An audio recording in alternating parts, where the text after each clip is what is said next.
Go ahead. Oh, Ayana? Yeah, Yana, sorry. Okay, no worries. Good afternoon, Mayor. How are you? I'm good. How are you? Good. I was up in the Bronx where you held the press conference with Darcel Clark, and you were calling out, lawmakers, saying that some of the legislation passed in recent years has led to the city being less safe. Is there a specific local laws here in the city that the council has passed in recent years that you think are making the city less safe? Are you speaking with them? And then also, do you have an update on your legal defense fund? It seems like it's $3 million in the red. Is there a plan to clarify that? How will you move forward on that? Yeah, first of all, we stated before the How Many Stop Acts. We're looking at the Gang Database Act. As you saw from being in the Bronx, we saw how the chief of detectives talked about how crucial the gang database was. So when you start to do an analysis, they passed a law that people have a right to sleep on the streets. You know, we could go down the line. I mean, these laws are just not in touch with what is happening on the ground.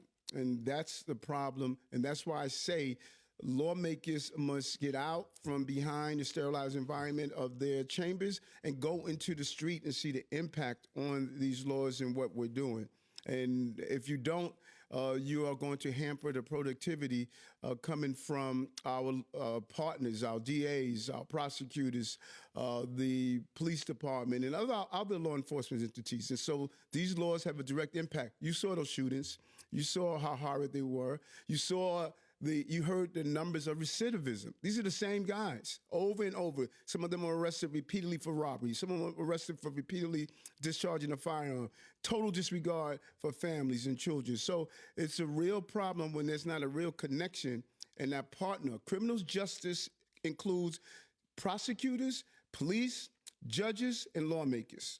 We're doing our job. We brought down crime, lowest number of shootings this quarter in the recorded history, second lowest number of homicides, 23,000 guns removed off our streets. We just continue to do our job, but that Groundhog Day of crime is a problem.